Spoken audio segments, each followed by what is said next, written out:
United have announced their results for the first quarter of the new financial year. Our football correspondent Rob Dorset has been going through all the details for us and joins us now.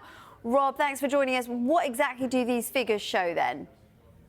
Well, whenever Manchester United release their figures, and they do that 4 times a year, their financial results, it's always newsworthy. But I think the truth is there's not an awful lot of headlines in their latest set of accounts.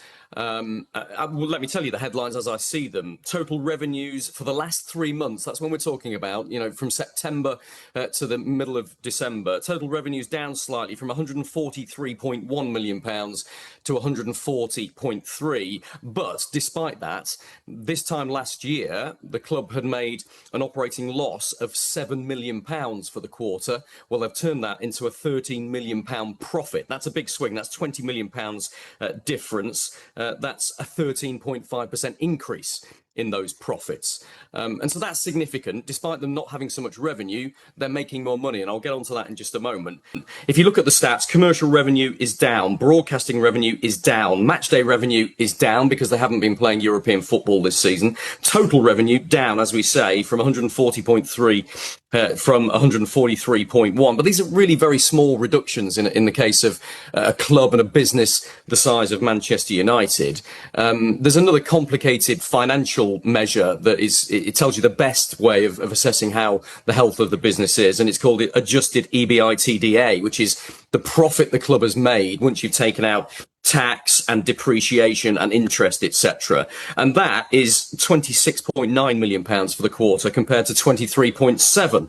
So that's a significant change for Manchester United. And I think what this shows is that Sir Jim Ratcliffe and Ineos's plan to reduce the cost base at Manchester United, remember they've said repeatedly they can't afford to keep spending and wasting money, they felt, as it was happening before they took over. That is now really beginning to kick in. It's been controversial. There's been lots of redundancies. There's been lots of changes to employees' benefits who work at Manchester United. And there's been far fewer free and reduced price tickets for some of the fans in Old Trafford. All of that has been heavily criticised in the media.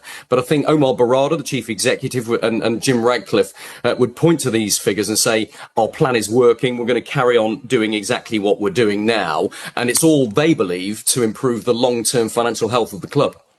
So, Rob, I think fans are going to want to know, what exactly do these figures mean then for how much the club can spend on players in January? Yeah, and that's the crucial factor that the fans want to know. Of course, this has been a statement to the stock exchange from Manchester United. They're a PLC, so they have to do that for all of their investors. I think the message to the Manchester United fans from these figures is not much changes. There isn't going to be suddenly a huge pot of money for them to spend in January, and there's no going to be reduction in their long-term plans to spend on the squad over the next 12 months or so. Omar Barada called the figures robust. He pointed out in this financial statement, United are committed to and complying with the Premier League's PSR rules. Manchester United aren't at risk, because they're being so frugal right now, of breaching the PSR rules. But the truth is, United don't have a huge amount of money to spend right now, and I think it's much more likely that they'll save any of their big ticket, big name transfers for the summer rather than for January. We know that a central defensive midfield player is absolutely top of their priority list. We know they're interested in Elliot Anderson, Adam Wharton, and Carlos Baleba as well, but they're big money and they're likely to be higher priced in January than they are in the summer. Any club trying to buy that caliber of player who has competition for his signature in January can expect to pay a premium. Manchester United, I don't think, will do that. It's not in their financial plan. They don't really have the cash to do it unless they move 1 or 2 players on. And at the moment, it seems they don't have a desire to move any of those players on. We heard yesterday that Joshua Zirkzee wants to stay at Manchester United despite an interest from Roma in taking him on loan. We know that Kobbie Mainoo is a little bit unsettled and not playing as much football as he would like. But it makes no sense for Manchester United to sell him or send him out on loan, because they'd have to replace him, and they'd probably be worse off in terms of the caliber of player and in terms of the financial situation as well. So I think unless there's some major injury problems or a big sale or a big offer comes in for one of their players, I think it's going to be a pretty quiet transfer window in January for Manchester United, and these latest financial accounts don't change that picture at all. Manchester United returned to winning ways last night as they overcame Wolves at Molineux to pick up another important 3 points for Ruben Amorim. A Bruno Fernandes brace was followed up with goals from Mason Mount and Brian Mbeumo to give the side a comfortable 4-1 win backed up by an impressive second-half display. While United will now have to wait until they are back in action again next Monday, attention turns towards the transfer activity that could be on its way. The January transfer window is just a matter of weeks away, and there is a possibility that the club could be busy in the market landing some new names. Some midfielders have been linked with a move to Old Trafford as options to strengthen the positions available as the main priority, including the likes of Carlos Baleba, Adam Wharton, and Elliot Anderson.